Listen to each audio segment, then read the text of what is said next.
Tendo, pois, irmãos, me ajudem, ousadia para entrar pelo sangue de Jesus, pelo novo e vivo caminho que Ele nos consagrou, pelo véu, isto é, pela sua carne, e tendo um grande sacerdote sobre a casa de Deus, cheguemo-nos com verdadeiro coração, em inteireza, certeza de, tendo o coração purificado da má consciência e o corpo lavado com água limpa. Agora juntos, retenhamos firmes a confissão, porque fiel é o que? Ele deve alguma coisa para alguém aqui? Ele está devendo alguma coisa para alguém? Então, olha, vamos sair do mundinho de Marta, né? Não te importas, Senhor? É tão fácil, né? Não te importas, Senhor, olha para mim. Faço tudo tão certinho. Olha para mim. Hateclama Shuriamanais. Porque fiel é o que prometeu. E agora, 2 Reis, capítulo 7. Vamos ver onde está o fundamento, o alicerce, onde nós nos amparamos, onde nós nos sustentamos. Halamandeclamanassuriais. 2 Reis, capítulo 7, nós vamos ler alguns versos desse capítulo, e começando pelo verso de número 1.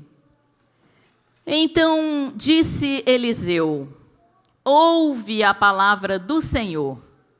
Assim diz o Senhor: amanhã, quase a este tempo, uma medida de farinha haverá por 1 ciclo, e 2 medidas de cevada por 1 ciclo à porta de Samaria.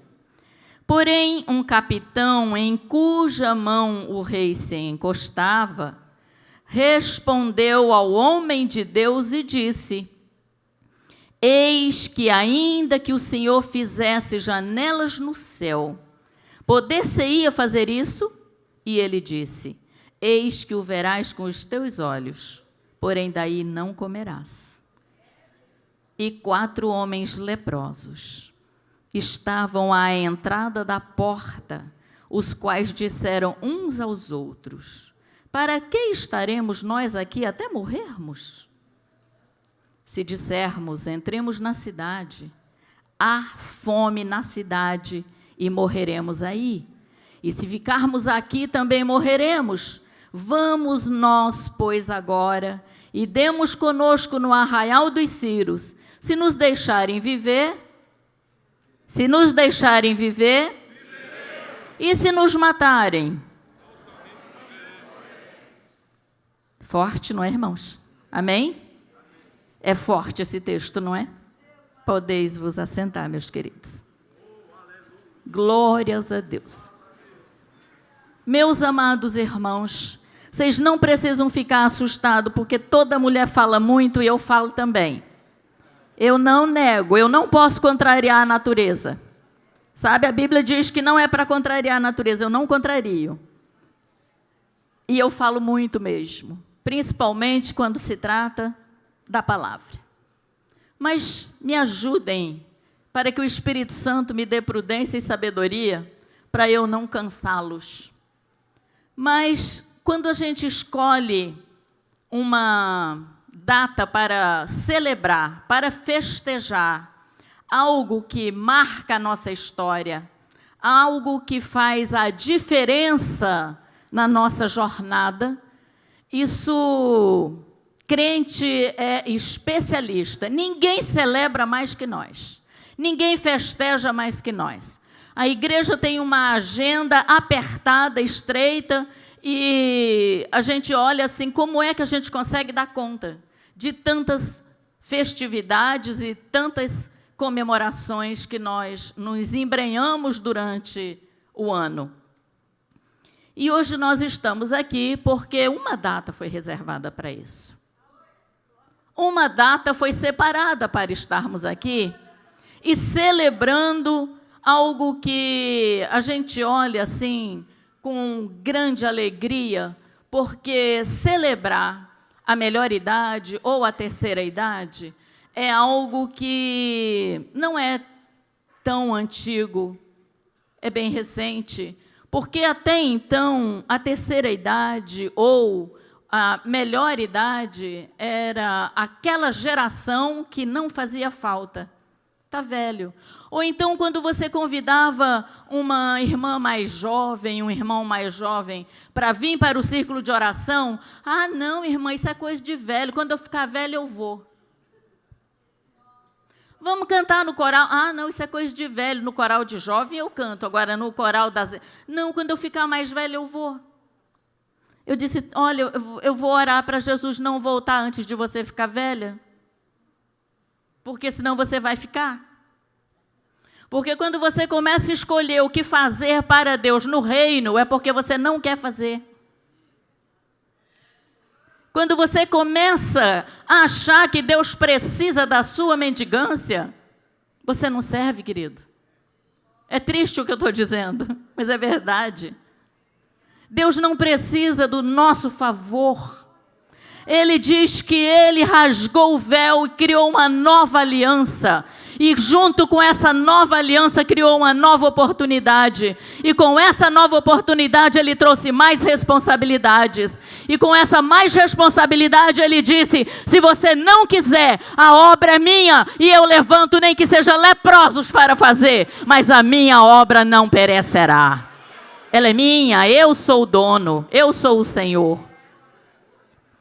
Olhando para o texto de Hebreus, nós somos convidados, convocados, nós somos exortados a, em tempos difíceis, em tempos de luta, em tempos de desafio, em tempos de provação, em tempos de batalha, em tempos de opressão, em tempos de malignidade, ele está dizendo assim, olha, lembre-se que maior vitupério sofreu aquele que pagou o resgate pela sua alma. Lembre-se que o que você está fazendo hoje é nada pelo que ele fez por você. Lembre-se que o preço que ele pagou é nada para hoje você empinar o nariz e dizer, ah, eu estou cansado, eu já canto no coral, eu já vou na orquestra, eu já vou no culto da terceira idade, eu já vou no culto não sei da quanta, ah, eu estou cansado, eu vou viver a minha vida, sabe, agora eu vou tirar um tempo para mim. Quem é você para tirar tempo para você? Você não tem tempo, o tempo é dele. É Ele quem nos dá o tempo. E Ele diz que por esse novo concerto, esse novo tempo que Ele me dá, precisa ser vivido com excelência. Precisa ser vivido com uma grande, mas uma grande alegria. Porque Ele está me dizendo assim, olha... Guarde, retenha, esconda firmemente, ou seja, não vacile, não fique na dúvida, não tenha incertezas, não viva a insegurança de quem eu sou, porque eu estou lhe dizendo que eu sou fiel.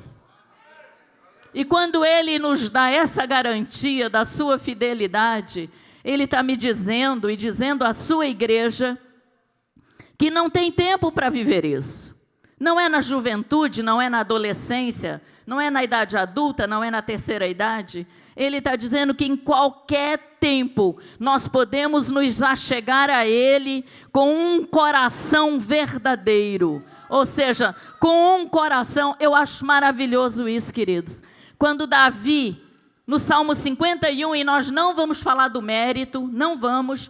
Mas Davi no Salmo 51, quando ele rasga a sua alma, quando ele se debulha, quando ele se despe da realeza de rei, quando ele se joga aos pés do Senhor, e ele diz assim: tu não te impressionas. Olha que coisa linda. Deus, tu és Deus tão grandioso, tu és Deus tão sábio, tu és Deus tão poderoso, que tu não te impressionas com o meu governo, tu não te impressionas com as minhas vestes de ouro, tu não te impressionas com o meu louvor, tu não te impressionas com a minha pregação, tu não te impressionas como eu trato os meus súditos, tu não te impressionas com o coral, tu te impressionas com a verdade da minha alma. É a verdade da minha alma que impressiona o Senhor. E aqui ele está dizendo: quando você entrar na minha presença, entre com a alma cheia de verdade, porque eu te conheço. Ai, declama Shuriamanais.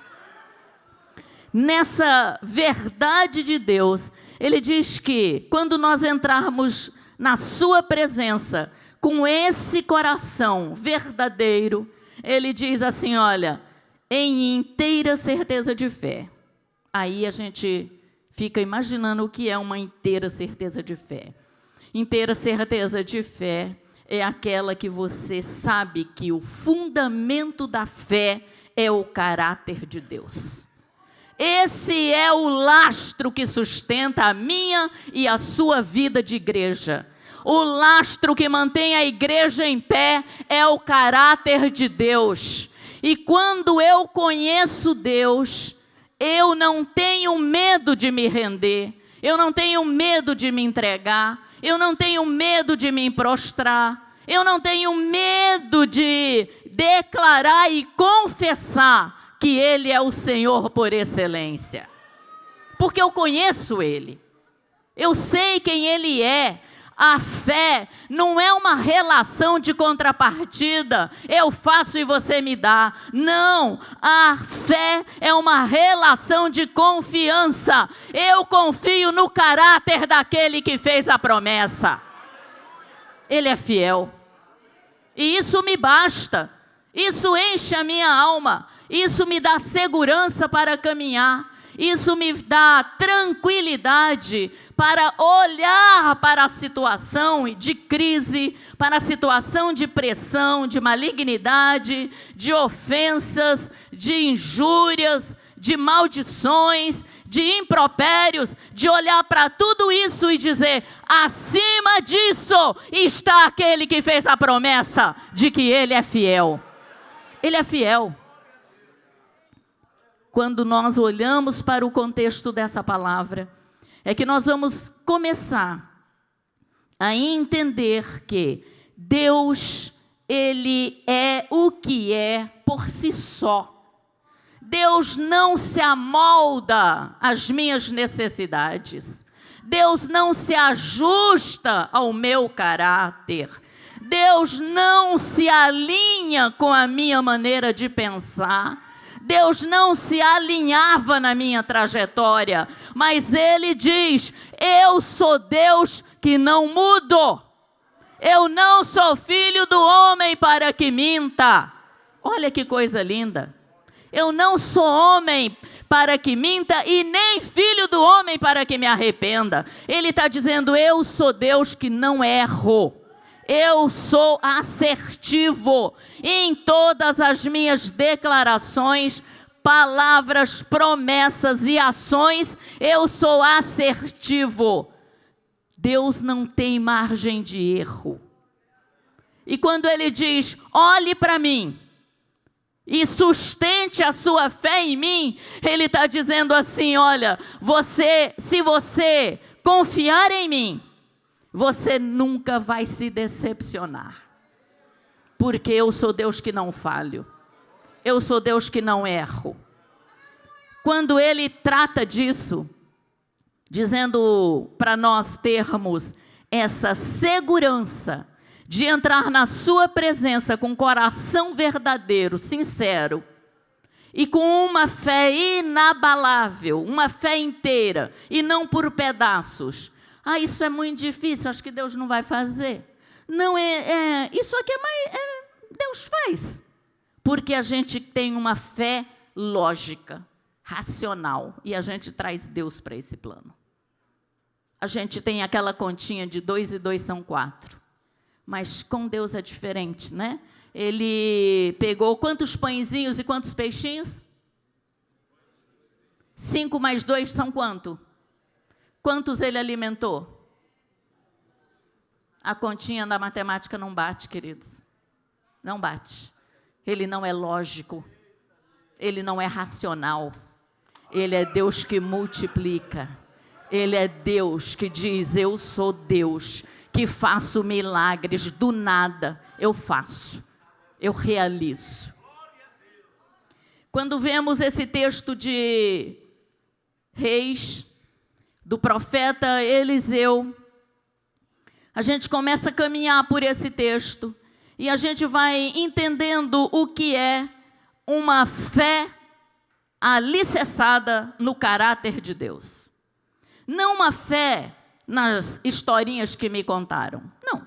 Porque a fé que vem, tem um texto em João, antes de entrar aqui, que ele embasa bem essa fé. João no capítulo 6, quando Jesus andando no seu ministério, digamos, popular, Jesus andando e aquela multidão atrás, e a cada dia a multidão aumentava. Um dia Jesus olhando para essa multidão, o que eles vão comer? Não tem nada, melhor despedi-los. Não, alguém tem pães e peixe. E Jesus multiplica. Foi um espetáculo. A propaganda de Jesus triplicou. Triplicou. No outro dia tinha o triplo da multidão para ver os milagres de Jesus. Jesus olhando para a multidão e disse, essa multidão me segue? Essa multidão presencia milagres, cura, libertação, multiplicação.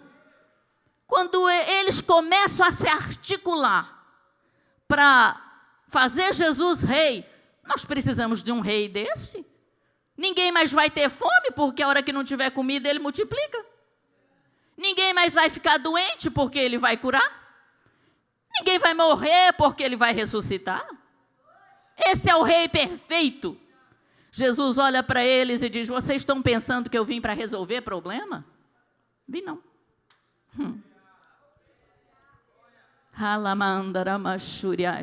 Você me segue por conta dos seus problemas. Eu não quero. Quem me seguir tem que me seguir por amor e por verdade.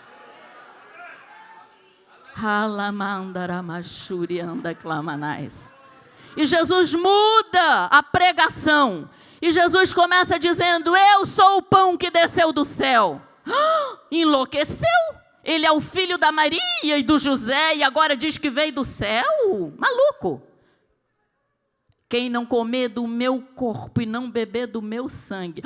Pronto, perdeu de vez o juízo. E Jesus olha para eles e diz, aquele que não provar do meu corpo e do meu sangue, não tem parte.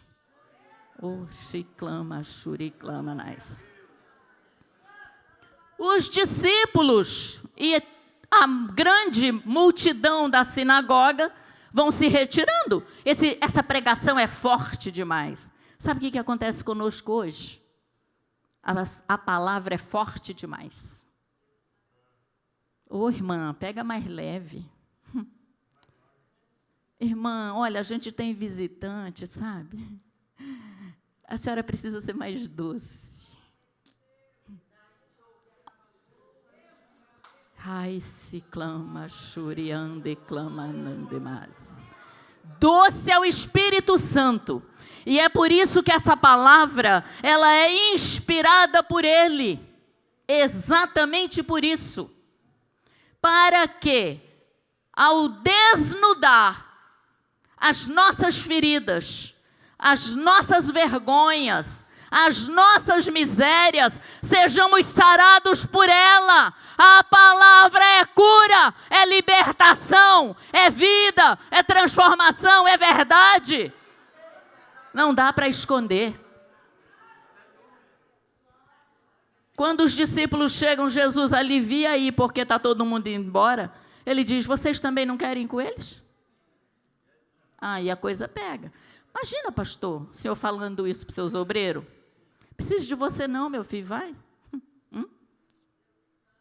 Isso é um grosso, é uma educada, um insensível. Vai morrer sozinho.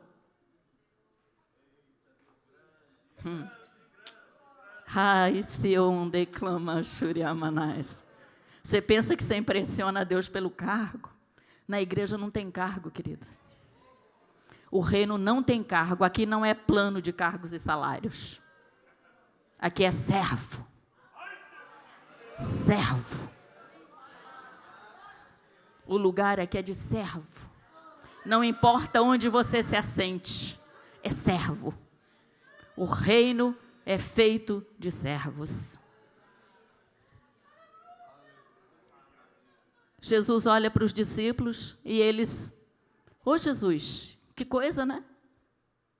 Tu podia ser um pouco mais delicadinho, né? Tipo assim, fazer um charmezinho. Olha, eu gosto de vocês, o trabalho de vocês é tão bom. Olha, vai fazer muita falta. Olha, eu conto com você, mas eu não posso obrigar você a ficar. Se você quiser ir. Jesus diz, não. Eu não tenho que implorar o seu favor, meu filho. Quem precisa de mim é você, não sou eu. Simples assim.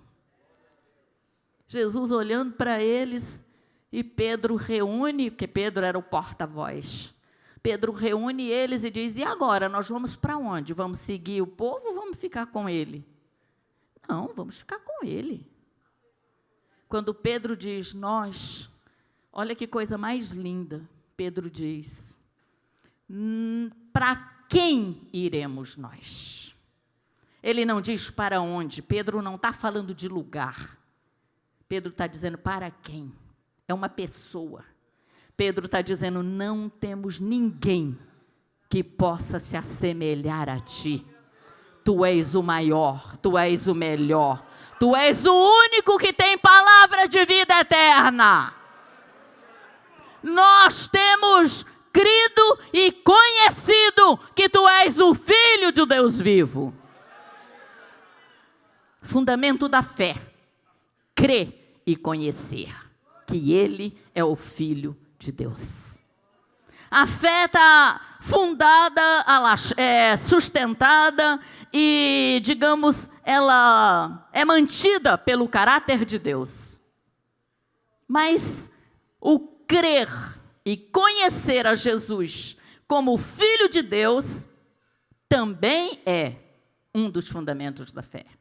Por quê? Porque Jesus, como Salvador e Senhor, tem gente que passa na igreja a vida inteira e crê, ele crê. Eu creio, irmã Genilda, que a senhora foi curada de um câncer. Eu creio que a senhora saiu de uma mesa da sepultura. Eu creio, irmã Genilda. Eu creio nisso, eu creio naquilo. Mas você conhece ele? Quer dizer, né, irmã, assim, uma experiência assim no tete a tete, eu nunca tive não, né? Só conhece quem tem experiência. Quem não tem experiência não conhece. Passa a vida toda crendo, mas não conhece. E para ter essa fé inabalável, na fidelidade dele, conhecendo o caráter dele, precisa ter experiências com ele. É o laço, é um laço. Nesse texto de Reis, quando Ben-Hadad, o rei da Síria, resolve... Ele era um rei temido pela sua crueldade. Era um rei tirano. Era um rei que ameaçava só do porta-voz dele, o mensageiro dele chegar. Em qualquer arraial, já era de fazer tremer, bater as asinhas de medo. E esse rei manda o mensageiro dele entregar ao rei de Israel um bilhetinho, uma mensagem, dizendo assim: Ben-Hadad mandou pedir a tua coroa. Porque ele nem fazia guerra, ele só mandava o mensageiro buscar a coroa. Ben-Hadad mandou buscar a coroa. O outro rei, morrendo de medo dele, entregava a coroa e passava a ser subordinado dependente de Ben-Hadad. Quando ele manda pedir a coroa ao rei de Israel, ele diz, não, minha coroa não. Não vou entregar minha coroa. E aí a gente começa aprendendo que, hoje, na nossa atual conjuntura, na situação em que vivemos, no teor, no contexto da nossa sociedade e do padrão moral que norteia essa sociedade, é muito difícil hoje encontrar quem não entrega a coroa, mediante um bilhetinho. Muitos abrem mão da sua coroa por um emprego de bom salário, por algumas viagens no exterior, umas férias. Muitos entregam a coroa por nada. E o rei de Israel, não, minha coroa não. Quem colocou essa coroa aqui não foi ele. Quem colocou essa coroa aqui foi o Deus de Israel. E dela eu não abro mão. Convicção de quem colocou a coroa. Quem nos deu uma coroa? Somos herdeiros do quê? Precisamos ter convicção de que a nossa fé, ela é inabalável na proporção que nós valorizamos quem Ele é na nossa vida. O que Ele é para mim. Que significado Ele tem na minha existência. O rei se ira. E tá bom, se Israel não quer por bem, vai por mal. E ele arma uma emboscada para o exército de Israel. E quando ele arma uma emboscada para o rei de Israel, o profeta Eliseu, que estava ali pelas redondezas, e isso me fascina. Esse homem, eu digo assim, ele era afinado com Deus. Ele tinha uma intimidade extraordinária com Deus. Porque ele manda dizer ao rei de Israel assim, olha, Ben-Hadad formou um cerco exatamente por onde Israel passa todos os dias. Ele observava Israel e ele diz, Israel faz esse caminho todo dia. É fácil, é presa fácil. Pensa que o inimigo não observa nossos passos? Pensa que o inimigo dorme? Pensa que o inimigo não está atento ao nosso dia a dia? Ele está. Ele vigia nosso passo. Ele vigia nosso caminho. Ele vigia nossas atitudes. Ele vigia todas as nossas coisas. Sabem por quê? Porque ele diz que no momento oportuno nos tornaremos presa dele. Por isso que a palavra diz, retenha firme a convicção da sua fé. Por quê? Porque a fé nos torna sensíveis ao perigo. A fé torna-nos alerta ao perigo. E por quê? Porque a fé abre caminho, canal direto com Deus. E o Espírito Santo trabalha em nosso favor.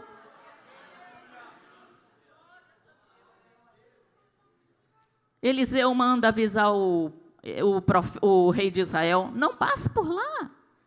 Ele está lá, ele vai pegar o exército de Israel, ele vai fazer prisioneiro, escravo. Israel mudou o caminho e o rei passou dias e dias esperando o exército passar. De repente, ele antenado, ele diz, escuta aqui, cadê Israel que não está passando por aqui mais? Tem um traidor entre nós? Alguém avisou. Alguém, o fiel escudeiro do rei, levanta a mãozinha e diz, não, rei, ninguém te traiu, não. Como não? Não. É que o homem de Deus,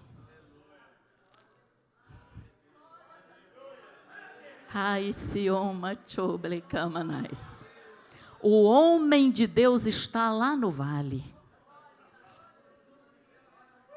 Rei blande clama, shuri clama nais. O profeta está lá no vale. E tudo que tu fala lá na tua recâmara, tudo que tu pensa lá no teu travesseiro, Deus conta para ele. Ramandaramashuri clamanandaramasuri amanais. Oh, amados.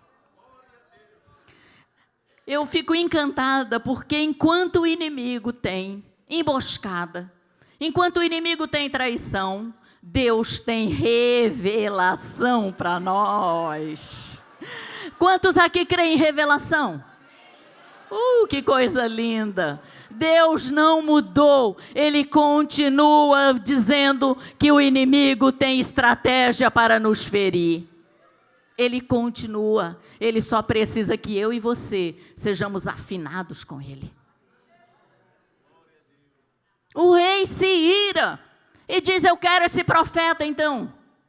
Eu vou pegar esse profeta, traga ele. E ele monta o seu maior exército, cavalos e carros de fogo, e cercaram a cidade porque ele queria o profeta. E eu fico imaginando o moço de Eliseu, quando ele acorda, acostumado a ver Deus revelar tudo, contar tudo, alertar, falar pela boca do profeta coisas do futuro. Ele acorda e vê a cidade cercada de carros, de cavalos, carros de fogo e um grande exército. Eu fico imaginando que ele deve ter pensado: Deus falhou. Dessa vez o profeta está no sal. Dessa vez, coitado do profeta, né? Tá na pior, porque Deus não avisou nada, Deus não falou nada, e ele está dormindo. Oh, Jesus, coisa linda, né? Profeta, o rapaz vai lá todo nervoso, né? Que nem eu, assim, toda apavorada, acorda. Acorda porque agora não tem mais saída, estamos cercados. Ele acorda, sai para fora e diz assim: Deus, desvenda os olhos do meu moço. Ramassuri clama shuri amanais. Fé no caráter daquele que chamou. Fé no caráter daquele que revela. Fé no caráter daquele que disse que ele mandaria anjos para pelejar por nós. Quando ele ora e os olhos do moço são abertos, o rapaz vê o morro onde o profeta morava, cercado de carros de fogo, de cavalos e de um exército poderoso com espadas flamejantes. E o profeta diz: mostra para ele que muito mais são o que estão conosco do que o que estão com eles. Olhos que enxergam além do natural. Olhos que veem além do físico, olhos que veem aquele que fez a promessa: eu te chamei, eu cuido, eu guardo. A certeza de que ele não vai falhar. E a gente aprende que para os combates de corpo a corpo, Deus tem livramento, Deus tem escape. Isso me encanta. Ele nunca vai deixar a gente ir para uma guerra sozinho. Ele nunca vai deixar a gente despreparado para uma batalha. Ele está sempre na dianteira. Sempre. Nesse texto nós aprendemos algo maravilhoso, amados. Que quando Ben-Hadad viu que ele não conseguia pela emboscada, que ele não conseguia no corpo a corpo, ele cercou a cidade. Aí a coisa ficou feia. Porque quando ele cercou a cidade, ele fechou todas as entradas e saídas. Ninguém entrava, ninguém saía. Mas aí a gente aprende uma lição. eles não perceberam que a cidade estava cercada. Eles não se deram conta do cerco. Sabem por quê? Porque os celeiros estavam cheios. Porque a despensa estava cheia. Porque eles tinham em abundância. Mas chegou um momento que a despensa foi esvaziando, que o celeiro foi esvaziando, que as fontes foram secando. Foi chegando a enfermidade e não entrava remédios, nem alimentos, nem suprimentos. Chegou a um ponto de Israel, e eu não vou nem entrar nesse mérito, eu acho duro demais isso, mas chegou a um ponto de Israel comprar um quarto de cabo de colher de café, um tantinho assim, olha, de esterco de pomba, por um preço de prata. Sabe o que eles faziam? Ferviam o estrume, o esterco, o cocô da pomba. Ferviam para dar um gosto de sal na água. Esse foi o povo de Deus, chegou a esse ponto. Sabem por quê? Porque eles trocaram, barganharam a provisão de Deus pelo comércio. Era mais negócio, era mais lucrativo fazer negócio do que vir para o templo adorar.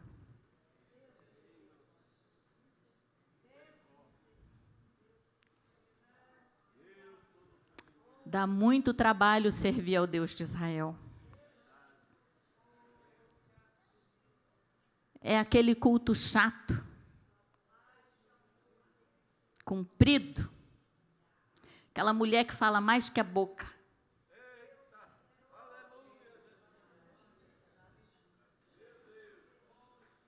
É a mesma coisa de sempre.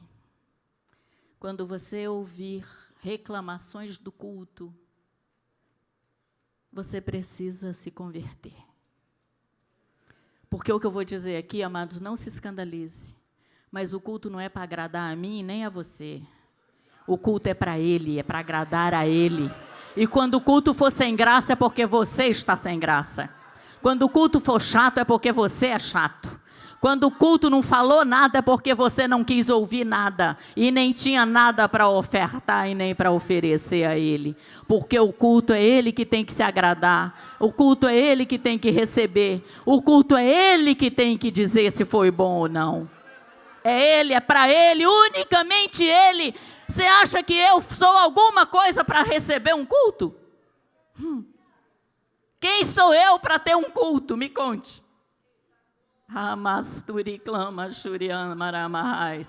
Fundamentos da fé, saber que o culto é para aquele que é digno de toda honra, toda glória, toda exaltação, todo louvor e toda admiração. Culto é para quem você admira. Se você não admira, você não tem que cultuar. Mas a hora que você admirar, você tem razões sobejas para cultuar e celebrar. Porque Ele é digno. Porque Ele é merecedor. Israel inovou tanto o santuário, que ele criou vários altares, para cada um adorar do jeito que quisesse, da maneira que quisesse, ao Deus que quisesse.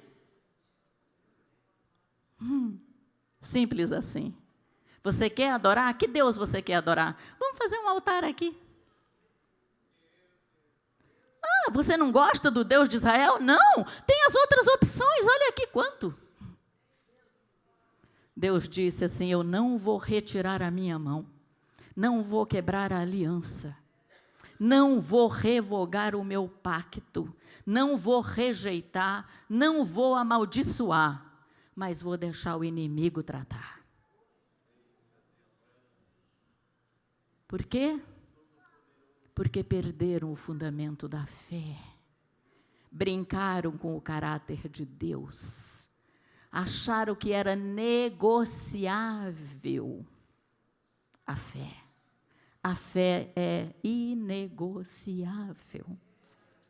E quando Deus olha para aquela realidade, Ele diz, eles precisam experimentar o que é viver sem a minha fidelidade, a minha proteção e a minha providência. Deus não desamparou de jeito nenhum. O profeta estava lá. E Deus dizendo ao profeta, não, ainda não. Não é hora ainda.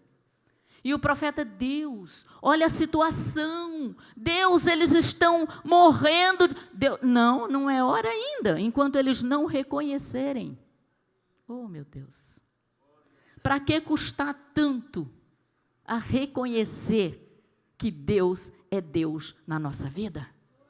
Para que reconhecer, demorar tanto para reconhecer que sem eles nós vamos morrer na mendigância? Porque uma alma faminta qualquer coisa serve. Oh, amados, tem tanta gente alimentando a alma com estrume de pomba. Por quê? Porque servir ao Deus de Israel dá muito trabalho. Porque servir no altar do Senhor dá muito trabalho. Esse Deus é muito exigente. Oi, mas Genilda, será que para ir para o céu precisa de tudo isso? De tudo isso e mais um pouco. De tudo isso e mais um pouco. Ai, te clama, shuri clama, nanda lama suri clama nais. Quando chega a hora, Deus olha para aquela realidade e diz ao profeta, é hora de agir, é agora.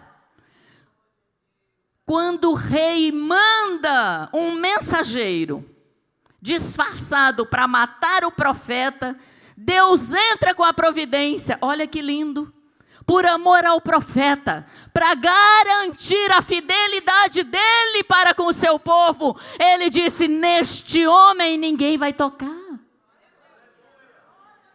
Este homem é meu, ninguém toca nele. A fidelidade para com Deus é algo tão lindo, tão maravilhoso, que Deus, quando vê eles se articulando para tirarem a vida do profeta, Deus diz, você vai ser o profeta da bonança na hora da crise. Você vai profetizar prosperidade na hora da crise. Da onde vai sair? Deus sabe.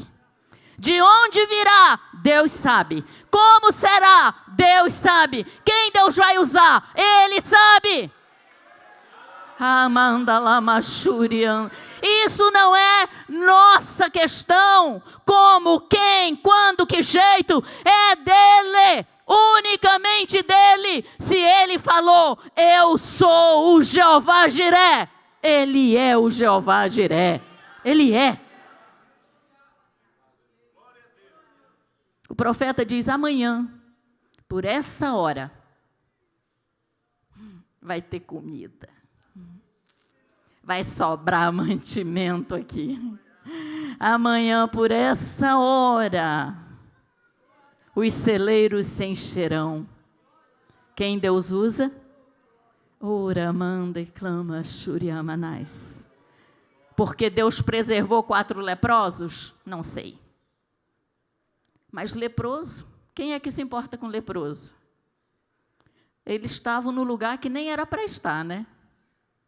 Porque eles tinham que estar fora da cidade, mas estavam lá no portão. Como Ben-Hadad não os matou, a eternidade vai revelar. Mas eles estavam lá. E aí a gente aprende. Quando esses homens tomaram uma atitude, quando eles resolveram ser instrumentos de Deus, quando eles se deixaram ser usados, e aí a gente começa a imaginar, irmã Genilda, eu não posso, eu sou casada, eu tenho marido, eu tenho filho, eu tenho casa. Ainda me chama de desocupada, sabe? Olha para a minha cara e diz, você é uma desocupada, você não tem nada, você é uma batata. Não é? Porque para ela me dizer que ela não vem, que ela não faz, que ela não se interessa, que ela não colabora, porque ela é casada, porque ela tem marido, porque ela tem filho, porque ela tem casa, ela está dizendo, você não tem nada.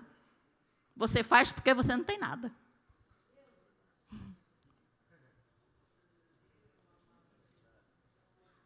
Cuidado. Cuidado, porque quando você usar a sua família como desculpa, é perigoso. É muito perigoso. Foi o que aconteceu aqui. Foi o que aconteceu aqui. Deus sacrificou famílias inteiras porque não reconheceram Ele como Deus. Porque não se renderam, porque não creram na profecia, não creram na palavra do profeta.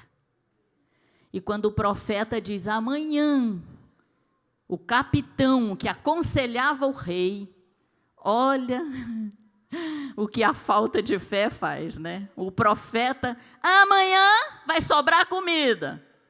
O conselheiro do rei, mas nem que o Senhor fizesse janela no céu. Ah, não brinca com a gente não, meu querido. Você não conhece o Deus que nós servimos. Você não sabe quem é o Deus que nos fez a promessa. Você não conhece aquele que diz, eu sou fiel. Eu velo pela minha palavra. E ele falou. Aí aqueles leprosos, vamos lá, né? Se a gente for e eles nos matar, que diferença vai morrer? A gente vai morrer de fome aqui mesmo. Então, não tem nada a perder. Vamos lá. Quando eles vão, isso me seduz, me faz me desmanchar na presença de Deus. Eles estavam num estágio terminal de lepra. Eles não podiam caminhar normalmente porque os pedaços caíam. Podres. E eles foram ao outro arraial arrastando os pés, porque não podiam caminhar. Se arrastavam para não irem perdendo os pedaços. O que Deus faz? Ai, declama, suriclama, nais. Ribianda, some, clama, nais. Deus faz. O arraial dos Círios ouviram o som de uma cavalaria, o tropel de um grande exército e o barulho de muitos carros e cavalos. E eles disseram, Israel alugou o maior e mais forte exército. Fujamos, escapamos com as nossas vidas. Fugiram. Os arrastados passos de 4 leprosos, Deus fez ouvir o estrondo de um grande exército. Ai, declama, suriclama, suriclamanais. Ribiandaramahais. Vamos ficar em pé, meus queridos.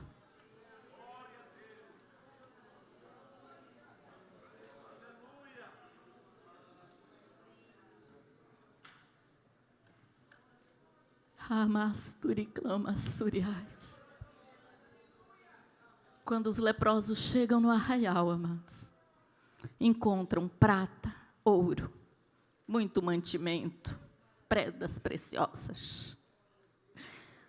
E eles começam a comer e a guardar as coisas e de repente alguém diz, opa, hoje é dia de boas novas. Nós temos notícias boas para levar para o arraial de Israel. Oh, querido, Deus te fez um portador de boas novas. Ele te fez, ainda que você se ache como um daqueles leprosos, sem condição, sem força, se arrastando, não sei que jeito, mas o som do exército dele afugentará o inimigo e você poderá anunciar as boas novas que ele tem. Porque ele é Deus que não engana, ele é Deus que não trai a confiança.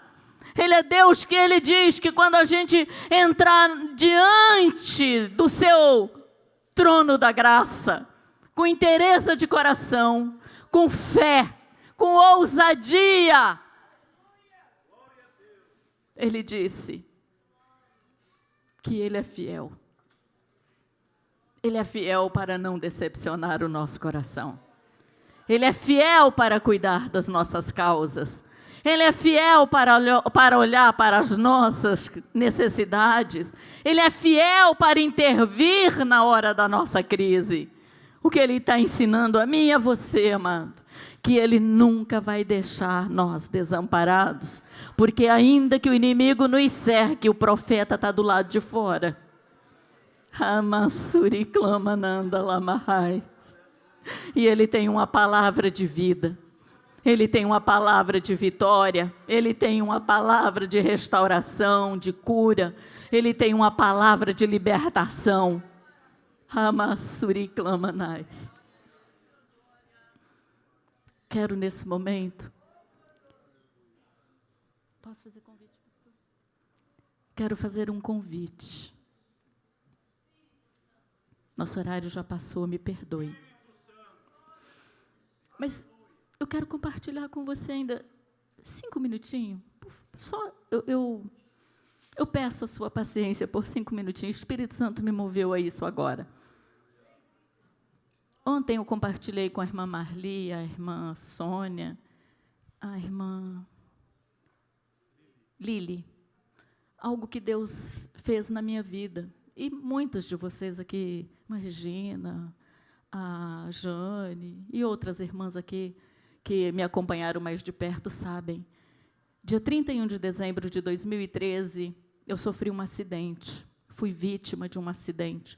Eu estava indo para a igreja, eu ia ministrar naquele dia, e a 1 quadra da nossa igreja, um motorista embriagado, ele atravessou o sinal vermelho para ele, e ele bateu na porta do meu carro, eu rodei, ele bateu na outra porta, e eu fui em direção a um poste. Quando eu dei no poste, os airbags abriram, eu fui jogada para cima. Quando eu voltei, eu bati a cabeça na coluna, eu estava com uma caminhonete, eu bati a cabeça na coluna, e aquela fivela do cinto entrou na minha cabeça e abriu a minha cabeça em 2 partes.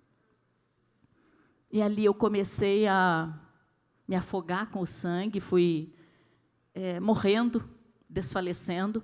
E uma senhora bateu na janela e perguntou se eu conseguia baixar o vidro ali. Eu baixei o vidro e ela segurou na minha mão e ela fez uma oração. Ela disse assim: Senhor, no teu nome eu repreendo o espírito de morte. Chegou um rapaz, tirou a camisa e limpou meu rosto assim, que eu estava me afogando com sangue, enrolou a minha cabeça, chamaram socorro, e eu fui levada para o Hospital do Coração. Quando eu dei entrada no centro cirúrgico, eu já estava praticamente com a pressão a 0. E ali começou uma batalha pela minha vida, e eu ouvindo eles conversarem, não vai dar tempo, porque até rapar a cabeça, até lavar o crânio, até grampear, até costurar, até esse sangue parar, não vai dar tempo. A pressão está caindo muito. E ainda tinha que fazer todos aqueles exames para ver se não tinha outros comprometimentos, né? Nisso, um auxiliar que estava aqui do meu lado, ele disse: vamos chamar a família, falar que não teve o que fazer, ué. Não teve o que fazer, não deu tempo. Foi grave demais, não tem o que fazer mesmo. Agora, o organismo vai se encarregar disso. A pressão já praticamente zerou, a temperatura dela já... Ela não reage mais a nenhum estímulo. Fazia assim no meu olho, tudo paradinho, né? A enfermeira que estava aqui, ela disse: ela não vai morrer. E o médico: como assim? O que você está vendo que nós não estamos? Ela não vai morrer. Tem um médico aqui que não é desse hospital. Está cuidando dela agora, está fazendo uma cirurgia. Ela não vai morrer. Asteclama Shurianda Lamahais. Quando ela diz isso, amados, o sangue parou, minha pressão foi para 12/8. Eu abri os olhos e disse: onde eu estou? O que está acontecendo? O médico me deu um beijo. Menina, você é um milagre. Você é um milagre, igreja. Nós somos um milagre chamado fé. A fé é o milagre da nossa vida. A fé é o milagre da nossa existência. A fé sustenta a igreja de Jesus. A fé é o referencial que o mundo tem para nos identificar. A fé é o que o mundo gostaria de ter e não sabe como. Mas eu e você estamos aqui para dizer: o caráter de Deus é inegável, é infalível. Mas o que eu mais louvo a Deus, aquela enfermeira e toda a sua família aceitou Jesus. O médico aceitou Jesus, hoje ele é meu amigo. 3 colegas de trabalho aceitaram Jesus. E eu estou aqui para dizer a você que quando Ele quer te usar, não importa, você vai estar nas mãos dEle. E Ele sabe o que fazer, porque Ele é Deus que tem estratégias que o mundo não conhece. O mundo jamais entenderá. Mas Ele continua sendo fiel. Ele é fiel. Levante a sua mão assim. Ai, te clama, shuri clama nais.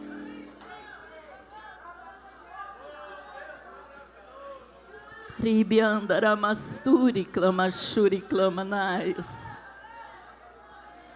Ribi andara mahais. Rei clamasturi clama nais. Quero orar com você e por você agora. Tem algo na sua vida que você precisa que Deus faça? Não importa quem Ele vai usar, se leprosos, se sãos, se uma peixe, se um galo, se uma jumenta, Ele vai usar. O importante é que você creia que Ele é fiel e Ele não mudou. Se você tem e quer e precisa que Ele intervenha numa situação, amados, quero orar com você. Aqui é a casa do Pai. Posso chamar aqui para frente? Eu estou tão à vontade, parece que eu estou na minha casa, né? Mas eu quero convidar você. Quero desafiar você agora. Desafiar você na sua fé. Se tem alguém que quer aceitar Jesus também, essa é a oportunidade. Você está entristecido, está magoado, está ressentido? É hora de ser curado. Hora de conserto, hora de restauração, hora de libertação, hora de sair da sepultura, hora de ser curado. Amandaramashuri clamasturi clamanaias. Ei blande clama shuri classiais. Nunca houve noite que pudesse impedir o exército de Deus se levanta para lutar por nós. E não há problemas que Deus tem sempre um profeta fora da cidade. Ele tem sempre um porta-voz. Amandaramashuri clamanamasturi amanais. E não há problema que possa impedir. Ai, que lindo. As mãos de Jesus. Que lindo, Jesus.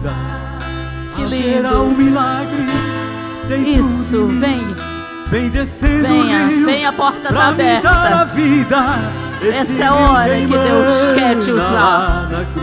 Essa é a hora que Deus quer que você experimente Ele na sua essência. Haverá um milagre dentro de mim. Vem descendo o rio. Um milagre dentro de mim. Aleluia. Essa é a hora de Deus nas nossas vidas. Essa é a hora que Deus escolheu para nos abençoar. Que Que lindo.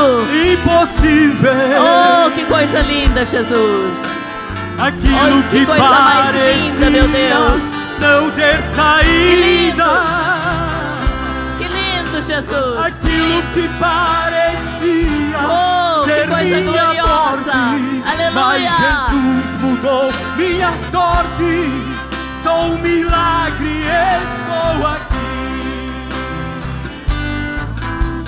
Aquilo Aleluia. que parecia impossível. Aquilo que parecia impossível. Aquilo 4 leprosos. Aleluia. Glória a Deus. Louvado e engrandecido é o Senhor. Ser minha morte. Aleluia.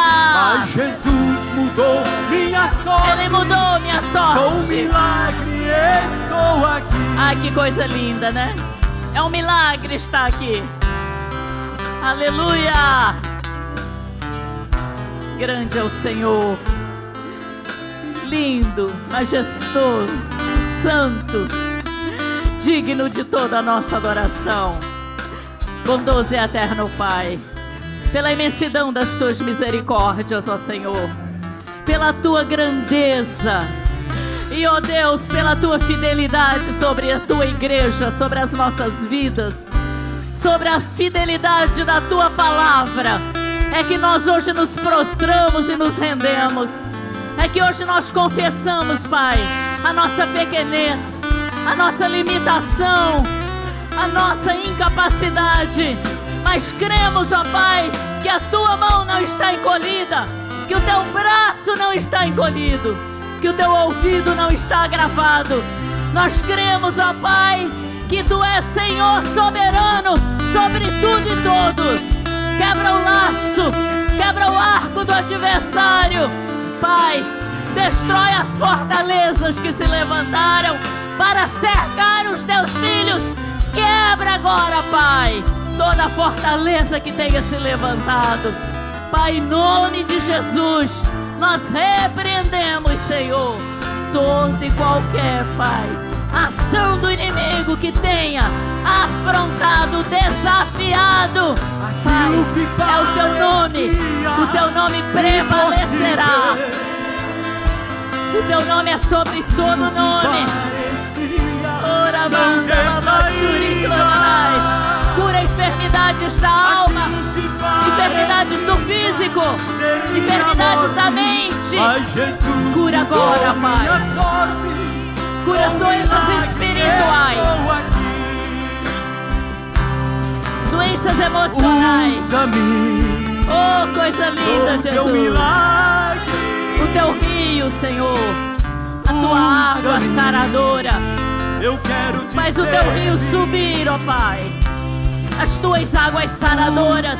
Envolva, Senhor, os teus filhos nesta hora, curando, sarando, purificando, tirando toda e qualquer, Pai, enfermidade.